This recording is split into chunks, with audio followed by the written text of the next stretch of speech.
Hello, my fellow explorers of the Starfield. Welcome to the channel. I am the Starfarer, today bringing you some actually interesting news about what's going on in Starfield. This morning, Bethesda released a video on their YouTube channel, which is the Tim Lamb Developer Spotlight. And in the video, Tim Lamb goes over his career at Bethesda over the past 20-ish years, and then about the 4.5 minute mark is where this transitions into talking about his time working on Starfield. And this is where it gets really interesting for us Starfield fans.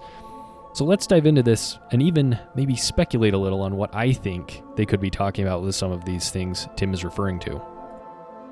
First off, let's just throw the clip of that developer spotlight in here where Tim is talking about Starfield and what's coming to it in the future. But Starfield is sort of the culmination. It does so many of the things that those other games do, but like 4 times as much in a way. Like everything is what we did before, plus more fidelity, more complexity. To me, Starfield was like making 4 games. You have your I'm running around shooting aliens and space guys. You have your I'm flying around in a spaceship, shooting other spaceships. You have the ship builder game. You have the outpost game. Starfield to me was like making 4 games at once. I think as it comes to Starfield, I'm really excited for players to see what the team's been working on. We have some cool stuff coming, including free updates and features that players have been asking for, as well as a new DLC story. I can't go into all the details just yet, but I will say part of the team has been focused on space gameplay to make the travels there more rewarding. We're also adding some new game systems and a few other smaller delights. There's also some really interesting stuff coming down the pipe from our verified creators. There's some fun stuff. I just want to say thanks. We really appreciate the support and the enthusiasm. We can't wait to get it into the hands of our players.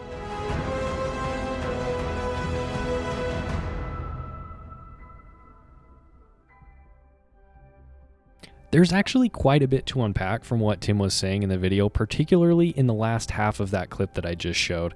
I want to touch on some of that because I think this is a really good thing for the future of Starfield.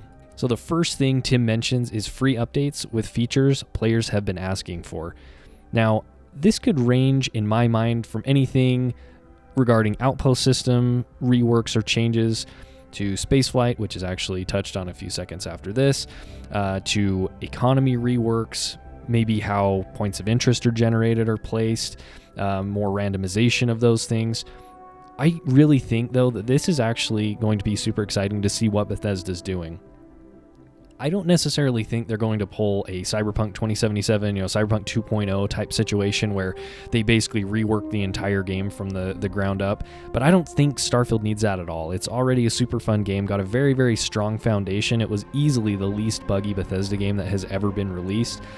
So I think that any of these free updates that add features that players have been asking for is great. This also shows that Bethesda has been listening to the feedback. We'll see what they have been listening to exactly, but this shows they are listening and willing to make changes to core elements of the game or add features into the core base vanilla game that they typically haven't done in the past. So this is actually super exciting, and I'm excited to see what Bethesda adds into the game feature-wise in these free updates going forward. New DLC. This honestly isn't really new, though. We've kind of known about this for about the last year. Mr. Matty Plays interviewed Todd Howard on his YouTube channel, and in that interview, Todd confirmed a year 2 for Starfield and a second DLC being in the works. So yeah, this isn't necessarily anything we didn't know. It's just kind of reaffirming what they've already said and letting us know, hey, we are actually still working on this. It is still planned. We're planning on getting it out at some point in the future. So what that will be, what that will entail, I don't know. There's been a lot of speculation and rumors regarding it being called Starborn and having, obviously, something to do with the Starborn and the Unity, which I think would be really awesome. That's one of the lesser explored areas of Starfield as a game, and I think touching on that more meaty lore, of Starfield would actually be a really interesting thing for them to do. So I think regardless, I will enjoy whatever it is they're working on, just because, I love the Bethesda formula, and as long as the DLC is good and it includes an interesting story, some lore details, some cool weapons or locations or whatever, I'm probably going to be pretty happy with it. So I guess we'll wait and see what they have in store. Now, this next point is actually super exciting for me, and it's the part where Tim talks about they have a part of a team focused on space gameplay to make travel more rewarding. In my Starfield exploration, or why I enjoy exploring Starfield video I made a few months ago, I made mention of one of my pain points being the space exploration experience and how the ship kind of just feels like a fast travel simulator in a way. And yes, I know it's like a home, you can get out while you're in space and wander, but it doesn't ever really feel like I'm truly flying my ship between two planets.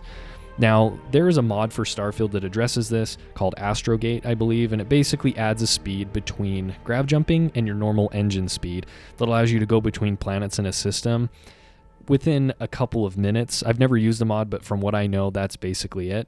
And it adds a lot to the space experience because rather than feeling like you're just, clicking on something and, get a loading screen, basically fast travel from one place to another, it takes time to go between planets in a system.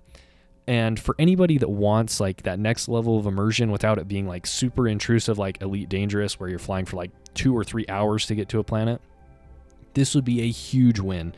And this is something I am personally hoping they do is add that speed between grav jumping and your normal engine speed, where you can point your ship, basically turn on autopilot. It'll take 1 to 2 minutes to get between two planets in a system, right? Making that exploration, actually feel like you're going somewhere to explore, not just, fast traveling to it. And then while it's traveling, get up, walk around your ship, talk to your crew, manage inventory, whatever it is. And then after, you get to your destination, you get back in your ship and you land. Awesome. Also, if they make, some way to disguise some of the load screen or to make, landing more manual or make landing a little bit more of an immersive experience than just a quick cutscene, I think that would be a huge win as well. Of course, none of this is confirmed. This is just my speculation. Another thing they could do to make exploration more rewarding is to make just more stuff in space, make more POIs, make more abandoned space stations, make more ships, more combat encounters, more people you can run into when you're out there. So yeah, I think that this is actually one of the areas, maybe the area I'm most excited for in the entirety of the brief information Tim Lamb gave us about the future of Starfield. Spaceflight getting better, chef's kiss, right? Super excited. So rounding this out at the very end, Tim mentions new game systems and smaller delights. Now, off the top of my head, I can really only think of like a couple small things as far as new game systems. Number one, maybe some tweaks or maybe a system within the Outpost system, maybe reworking the cargo links or something. Who knows? Maybe that'll just be part of one of these like free updates with features players have been asking for. And the other one is basically implementing like the useful brigs mod to make it so that you can capture NPCs, put them in your brig, and then turn them in at like Freestar or United Colonies ports to security and get some money for it. Other than that, as far as smaller delights go, I also don't know. I know something that comes to mind off the top of my head is being able to give books to Cora. Obviously in the game, she's a huge reader. She's always talking about books. And originally in the game, you couldn't give Cora books. That was added it's just kind of a random update after the game came out where you could give Cora a book. Obviously, you collect those as you're playing through Starfield. You give her a book. Just adds a little bit of charm, a little bit of like kind of an immersive element to it. And so maybe they're going to add more stuff like that. Maybe they'll add pets to the game. I don't know if that would really do anything for us. There aren't any dogs or cats in the game that I'm aware of. So who knows? Maybe that'll be something. But yeah, I'm very interested to see what these new game systems and smaller delights are for sure. Wrapping this up, I just have to say how refreshing it is to finally have some official confirmation from Bethesda, straight from the horse's mouth, straight from the lamb's mouth, if you want to use Tim Lamb's name in there, about the future of Starfield. As a fan, for the last 10 or 11 months, it's been near radio silence and kind of hard to be excited about a lot. Of course, I still play the game. Of course, I still love it. But seeing that they are working on some stuff and making some improvements to the game should excite anybody who's a fan of Starfield or anyone who at least wants to see Starfield succeed in the marketplace. Thank you so much for clicking on the video, checking out the channel. Be sure to throw a comment down below about what you are most looking forward to out of what Tim Lamb said today. And I'll catch you among the stars, my fellow explorers.